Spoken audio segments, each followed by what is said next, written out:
dans l'interdiction des notes inférieures à 10 sur 20, interdiction à l'université Paris 1. La justice administrative a décidé de valider ce mode d'évaluation au nom des difficultés liées au Covid-19. Véronique Fèvre, expliquez-nous ce qu'il s'est passé. Ce qui s'est passé, c'est que, comme dans beaucoup d'universités, c'est un véritable casse-tête pour suivre les cours, quand on n'a pas d'équipement, quand on travaille, et par moments dans la grande distribution à des horaires impossibles pendant le Covid-19, on s'est rendu compte qu'il y avait vraiment une fracture numérique qui touchait une bonne partie des étudiants. Et qu'est-ce qui s'est passé spécifiquement à Paris 1 ? À Paris 1, la commission formation et vie universitaire qui décide des modalités d'examen, qui est composée en majorité d'étudiants, a décidé, pour ne pas pénaliser les étudiants, d'accorder pour tous un minimum de 10 sur 20 améliorable, c'est-à-dire qu'on peut avoir éventuellement plus de 10 en rendant des devoirs supplémentaires. Évidemment, il y a eu un tollé d'une partie des enseignants qui estiment que cette décision, elle n'est pas réglementaire. Pourquoi ? Parce qu'elle porte atteinte à la souveraineté des jurys. Ce sont les jurys qui délivrent des diplômes. Ça porte atteinte aussi à l'égalité de traitement des candidats. Donc il y a eu un recours en justice. Et puis, coup de théâtre, le 20 mai dernier, le tribunal administratif a validé cette motion, ce 10 améliorable, au motif qu'effectivement, il y avait un problème d'égalité de traitement des étudiants. Et ça pose évidemment question sur la qualité du diplôme. Rappelons que le recteur de Paris était opposé à cette notation. Même chose pour Frédérique Vidal, la ministre de l'Enseignement supérieur, qui estime justement que ça porte atteinte à la qualité des diplômes délivrés. Guillaume Jollet, merci d'être avec nous. Vous êtes notamment président de l'Université de Reims. Cette décision, qu'est-ce que vous en pensez, vous ? Bonjour. Je pense que vous l'avez rappelé, le problème de cette décision, c'est qu'elle interpelle vis-à-vis des jurys souverains, qui sont là aussi pour prendre en compte le caractère exceptionnel de cette crise. Nous avons appelé les présidents de jury et les membres de jury à être le plus bienveillants possible dans cette période qui est compliquée pour nos étudiants. Et puis, elle porte atteinte notamment à la question des diplômes, à cette qualité des diplômes, et je dirais même à la valeur des diplômes.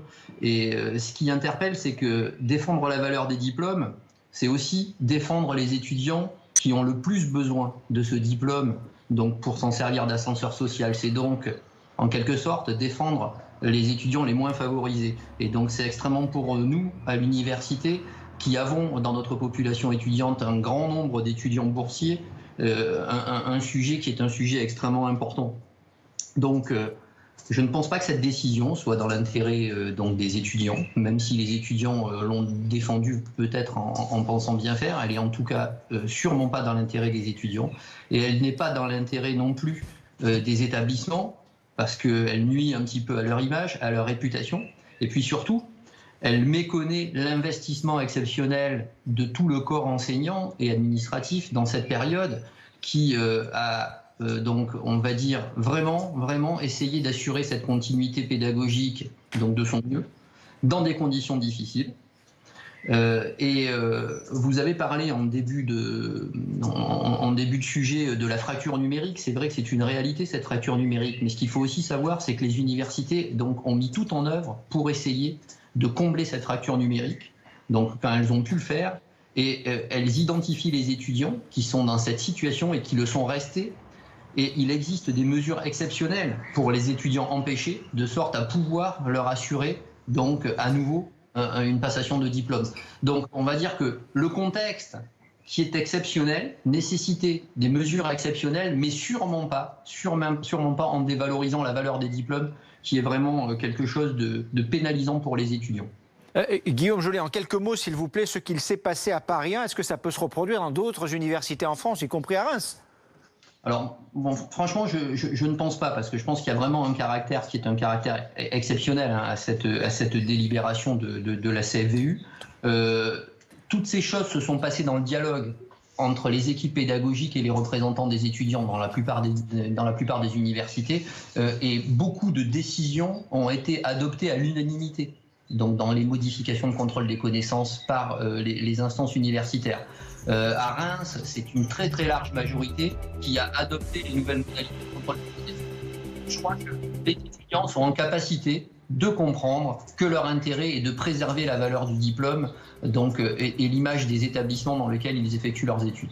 Merci Guillaume Jallet, merci d'avoir répondu à nos questions. Véronique Ferrer, il va se passer quoi maintenant? Un dernier mot, voilà, le recteur de Paris n'a pas dit son dernier mot, il a formé un nouveau recours en justice et concrètement, cette mesure de 10 améliorables ne va pas pouvoir s'appliquer. Pourquoi? Parce qu'il suspend les examens à Panthéon-Sorbonne pour 1 mois.